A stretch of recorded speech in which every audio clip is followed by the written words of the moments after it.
విచారించాలని చెప్పి వారిని కోరుతా ఉన్నాం. ముఖ్యంగా గడిచిన 4 రోజుల నుంచి ఎలక్షన్స్ అయిపోయిన 4 రోజుల నుంచి 5 రోజుల నుంచి కూడా వైఎస్ఆర్ కాంగ్రెస్ పార్టీ వైపు నుంచి డెలిబరేట్గా ఒక మెసేజ్ని అయితే తీసుకెళ్ళడానికి ప్రయత్నిస్తూ ఉన్నారు.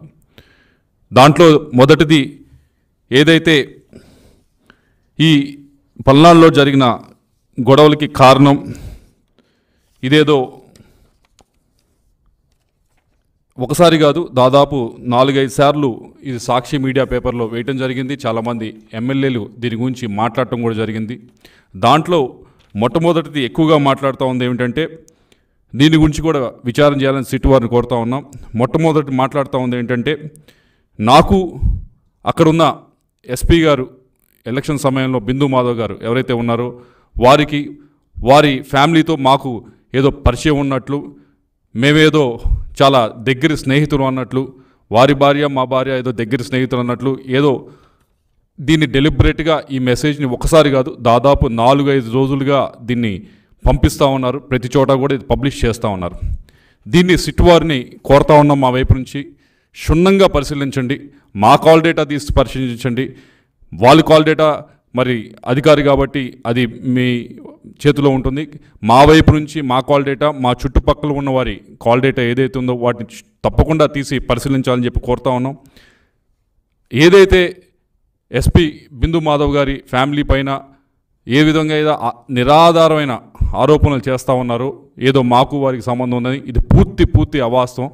వారి ఫ్యామిలీ మా ఫ్యామిలీ ఎప్పుడు కూడా కలిసింది లేదు, మాట్లాడింది లేదు, ఎప్పుడు కూడా ఫోన్లో కూడా మాట్లాడింది లేదు. అసలు ఆ మనిషి అనే వారి ఫ్యామిలీ వైపు నుంచి పరిచయం ఉంది కూడా లేదు. అటువంటిది ఆధారం ఏమి లేదా ఈ విధమైన ఆరోపణలు చేస్తూ దీన్ని జనంలోకి తీసుకువెళ్ళడానికి ప్రయత్నించడం అనేది చాలా బాధాకరమైన విషయం. దయచేసి కొద్దో గొప్ప ఏమన్నా నిజంగా ఉంటే మాట్లాడితే కరెక్టే, కానీ ఏమీ లేకుండా ఇలా మాట్లాడటం అనేది, మాట్లాడిన దాన్ని సాక్షి పేపరు, సాక్షి టీవీ ఛానళ్ళు విపరీతంగా పబ్లిష్ చేయటం అనేది ఇది తప్పు.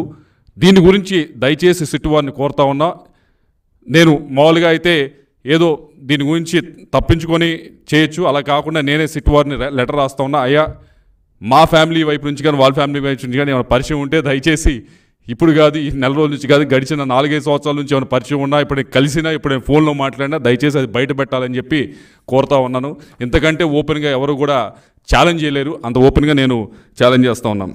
రెండోది చెప్తా ఉంది ఏమిటంటే, ఏదో మాకు ఆ రోజు ఎలక్షన్ రోజు పోలీసుల వైపు నుంచి ఇదిగోండి టీడీపీ చెప్పినట్లు ఆడిందని చెప్పి ఏదో కథనం, పల్నాడులో హింసకు పోలీసులే కారణం అని, అట్టడుగున టీడీపీకి సహకారం అని చెప్పి ఒకరోజు ఇలా వివిధ ఆర్టికల్స్ని పబ్లిష్ చేయడం జరిగింది.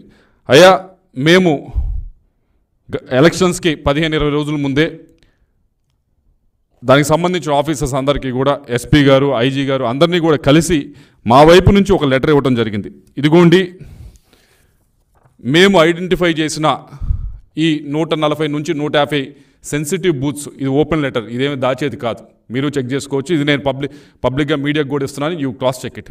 140 నుంచి 150 బూత్స్ ఉన్నాయి, మొత్తం సెన్సిటివ్ బూత్స్ మా పార్లమెంట్లో. దీనికి సంబంధించి మీరు కొద్దిగా బందోబస్తు అనేది జాగ్రత్తగా చేయాలి అని చెప్పడం జరిగింది. చెప్పినప్పుడు ఇంకో విషయం కూడా చెప్పాం, మేము ఇవ్వటమే కాదు అటువైపు పార్టీ వాళ్ళు కూడా ఇస్తారు, ఒక 140, 150 ఈ 300 బూత్స్ని మీరు సరిగ్గా మ్యాన్ చేస్తే చాలు, ఇక్కడ ఎటువంటి ఇబ్బందికరమైన సంఘటనలు జరగవు, ఎటువంటి వైలెన్స్ జరగదని చెప్పి మేము ఇవ్వటం జరిగింది. ఆ 140, 150 బూతులకు సంబంధించి ఏ విధంగా బందోబస్తు పెట్టారు, ఏదో ఎటువైపు నుంచి చెప్తా ఉంది ఏంటంటే మాకు సంబంధించిన మాకు ఫేవరబుల్గా ఉన్న బూత్స్లో ఏమైనా తక్కువ పెట్టారు, వాళ్ళకి ఫేవరబుల్గా ఉన్న బూత్స్లో ఏమైనా విపరీతంగా పెట్టారని చెప్పి మరొక ఆధారం లేని ఆరోపణలు చేస్తూ ఉన్నాను. దానికి సంబంధించి కూడా ఏదైతే మేము మా బూత్ ఏజెంట్స్ అడగడం జరిగింది, అయ్యా మీరు బూత్లో కూర్చున్నారు, ఈ బూత్లో కూర్చున్నప్పుడు మనకి కొద్దిగా ఇబ్బందికరంగా మనకి అన్ఫేవరబుల్గా ఉన్న బూత్స్ లిస్ట్ ఏదైతే మనము ఇక్కడ సెన్సిటివ్ బూత్స్ అని మనం ఐడెంటిఫై చేసామో ఆ బూత్స్లో ఉన్న సెక్యూరిటీని ఒకసారి మీరు లిస్ట్ ఇవ్వండి అని చెప్పి వాళ్ళు అడగడం జరిగింది. ఎంతమంది ఉన్నారు, ఎంతమంది పోలీసులు ఉన్నారు, ఎంతమంది సిఆర్పిఎఫ్ ఉన్నారని చెప్పి మీరు కావాలంటే చెక్ చేసుకోవచ్చు. ఇది కూడా పబ్లిక్గా నేను పెడతా ఉన్నా, అంటే మా బూత్లో ఏజెంట్స్ కాబట్టి ఇచ్చింది, ఒక 5-10% కొద్దిగా అటు ఇటు డిస్క్రిపెన్సీ ఉండొచ్చు, కానీ దాదాపుగా ఇది ఏదైతే నిజంగా అక్కడ సెక్యూరిటీని ఏర్పాటు చేశారో దాని డేటాని ఇక్కడ మా వాళ్ళు చూసిన డేటాని ఇక్కడ పెడతా ఉన్నాం.